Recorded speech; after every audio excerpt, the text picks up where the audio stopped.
அங்கே அத்துணை கட்சிகளும் ஒன்றாக சேர்ந்து எப்படியாவது அந்த அணையை கட்டியே தீர்வோம் என்று ஆய்வுகளை நடத்தி கொண்டிருக்கிறது கர்நாடக அரசு. ஆனால் நாம் இன்னும் ஒரு அனைத்து கட்சி கூட்டத்தை கூட நாம் கூட்டவில்லை.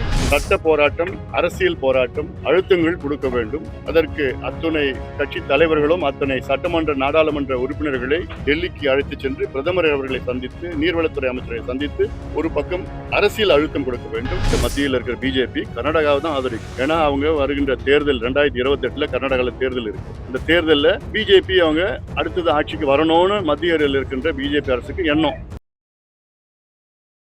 தமிழ்நாட்டுல எல்லாமே சேஞ்ச் ஆயிடுச்சு. உங்க நகையையும் சேஞ்ச் பண்ணுங்க. உங்க பழைய நகைக்கு கிராமுக்கு 150 ரூபாய் கூடுதலா வாங்கி புது நகை எடுத்துக்கோங்க. அதே கம்மி சேதாரம் தான் உங்க லலிதால மட்டும்தான். ஆச்சி மசாலா எந்த சமையலும் ருசி தேடும் ரகசியம் 20 ரூபாய். இன்று பாட்டாளி மக்கள் கட்சி 38வது ஆண்டில் அடிவைக்கின்ற ஒரு மகிழ்ச்சியான நாள்.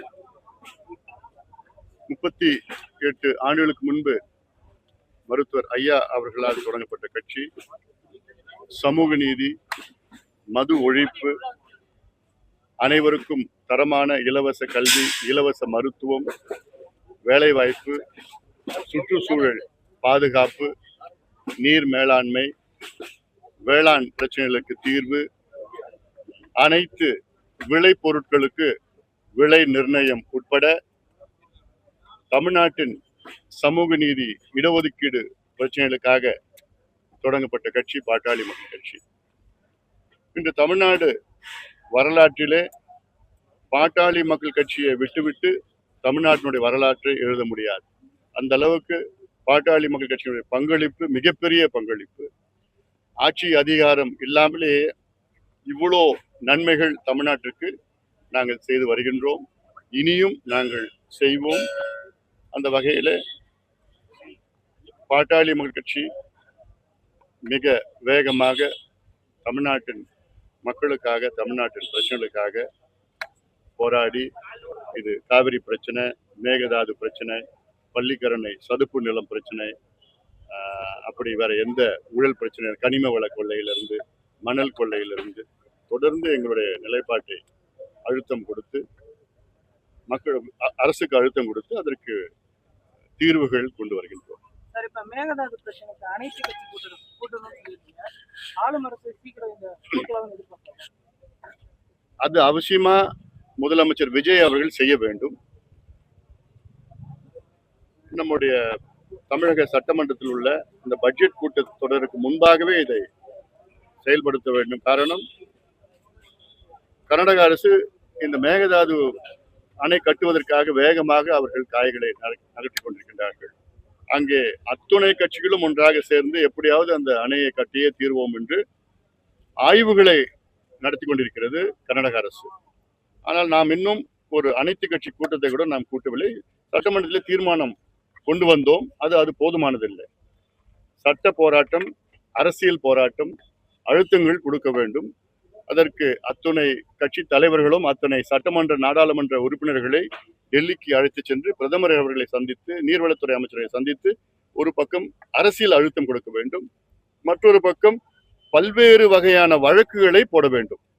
அதாவது சுற்றுச்சூழல் சம்பந்தமான வழக்கு, குடிநீர் சம்பந்தமான வழக்குகள், ஏன்னா பாதிக்கப்பட்ட மக்கள் எங்கெங்க பாதிக்கப்படுறாங்களோ அது இல்லாமல் விவசாய சம்பந்தமான வழக்குகள், ஒப்பந்தம் சம்பந்தமான வழக்குகள், காவிரி நடுவர் மன்றம் தீர்ப்பு சம்பந்தமான வழக்குகள், உச்ச நீதிமன்ற தீர்ப்பு சம்பந்தமான வழக்குகள், இப்படியெல்லாம் பல வழக்குகளை தொடர்ந்து போட்டுக்கிட்டு அதை அப்படியே அதை நிறுத்தணும். அந்த திட்டத்தை நிறுத்தியாக வேண்டும்.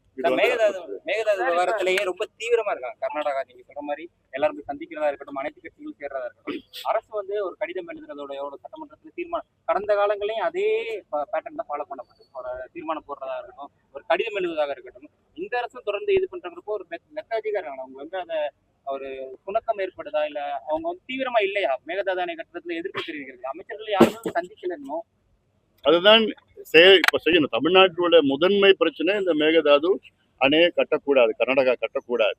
ஏன்னா கர்நாடகா அவர்கள் அந்த அணையை கட்டிவிட்டால் நம்மளால எதுவும் செய்ய முடியாது. கட்டிவிட்டால் மட்டும் இல்லை, அடிக்கல் நாட்டினா போதும், நம்ம தடுக்க முடியாது. ஏன்னா கடந்த கால அனுபவத்துல நம்ம பார்த்துருக்குறோம். நம்ம அனுமதி இல்லாமல் ஹேமாவதி, ஆரங்கி, கபினி இந்த 3 அணைகள் வந்து 1970, 71, 72 கட்டிட்டாங்க. அனுமதியே இல்லை. இப்பயும் அதே மாதிரி ஒரு முயற்சி செஞ்சுட்டு இருக்கிறாங்க. எப்படியாவது நம்ம அடிக்கல் நாட்டுறோம், கட்டுவோம். ஏன்னா மத்திய அரசு வந்து கர்நாடகா அரசை தான் ஆதரிக்கும். மத்தியில் இருக்கிற பிஜேபி கர்நாடகாவை தான் ஆதரிக்கும். ஏன்னா அவங்க வருகின்ற தேர்தல் 2028 கர்நாடகாவில் தேர்தல் இருக்கு. அந்த தேர்தலில் பிஜேபி அவங்க அடுத்தது ஆட்சிக்கு வரணும்னு மத்தியில் இருக்கின்ற பிஜேபி அரசுக்கு எண்ணம். அதனால மேகதாது அவங்க தடுத்து நாங்கள் எதிர்க்க மாட்டாங்க.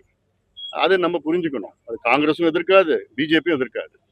அதனால இதுல இன்னும் அவசரம் காட்டணும். முதலமைச்சர் அவர்கள் இதுல தமிழ்நாட்டினுடைய முதன்மை பிரச்சனையா இன்னைக்கு அதை பார்த்து ஒரு தீர்வு, சட்ட போராட்டம், அரசியல் போராட்டங்கள் செய்யணும். சார், ஊடகவியலாளர் விஜயன் அவர்களை வந்து காவல்துறையினர் விசாரணைக்கு அழைச்சிருக்காங்க. அதுக்கு செல்போன் அவர்கள் பரிசீலனை சொல்றாங்க. தொடர்ந்து விசாரிக்கிறாங்க. எனக்கு அதை பத்தி தெரியல. தெரிஞ்சுதான் எனக்கு அடுத்து சார், சொல்றேன். இப்ப பாமக எனக்கு நீங்க சொன்னப்பதான் எனக்கு தெரியும் சார், பாமக முன்னாள் எம்எல்ஏ அருள் வந்து சாக்கடை அப்படின்னு விமர்சிச்சிருக்கீங்க. உங்க அப்பா கூட சேர்ந்துதான் நாங்க வந்து சாக்கடையா மாறிட்டோமா அப்படின்னு சொல்லிட்டு உங்களை தலைவரா நாங்க ஏற்றுக்கொள்ள மாட்டோம்னு சொல்லிட்டு கடுமையான விமர்சனம் வச்சிருக்காரு. ஓராண்டிற்கு முன்பு எங்கள் கட்சியினுடைய அடிப்படை உறுப்பினரிலிருந்து நீக்கப்பட்டிருக்கின்றார். அதை பற்றி பேசுவது கிடையாது. அதே போன்று 38வது ஆண்டு தொடக்கம் கடந்த ஒரு வருடமாக பாமக நடைபெற்ற உட்கட்சி பிரச்சனைகளாக இருக்கட்டும், தொண்டர்கள் மத்தியில இருவேறு அணிகளா பிரிஞ்சிருந்தாங்க, இருவேறு இதா செயல்பட்டுக்கிட்டு இருந்தாங்க. பாமக நிறுவனர் தலைவர்களையும் தலைவர்களையும். ஸோ இப்ப ஒன்றிணைந்துட்டீங்க, இனிமேங்கிற அந்த பிரச்சனைகள் எல்லாம் சேரப்படுமா? பிரிந்து அவங்க ஐயா சைடு இயங்குனவங்களுக்கு வந்து பொறுப்புகள் வழங்கப்படுமா? அவங்க எந்த மாதிரியான அரசியல் எதிர்காலத்தை நோக்கி இருக்க போறாங்க பாமக? இது எங்க உட்கட்சி பிரச்சனை. இது எங்களுக்குள்ள நாங்க பேசி தீர்வு கொண்டு வருவோம். நீங்க தமிழ்நாட்டு பிரச்சனையை பத்தி ஊடகம் நீங்க கேளுங்க, நான் சொல்றேன். தமிழ்நாட்டுல எல்லாமே சேஞ்ச் ஆயிடுச்சு. உங்க நகையையும் சேஞ்ச் பண்ணுங்க. உங்க பழைய நகைக்கு கிராமுக்கு 150 ரூபாய் கூடுதலா வாங்கி புது நகை எடுத்துக்கோங்க. அதே கம்மி சேதாரம் தான் உங்க லலிதால மட்டும்தான். எந்த சமையலும் ருசி தேடும் ரகசியம்.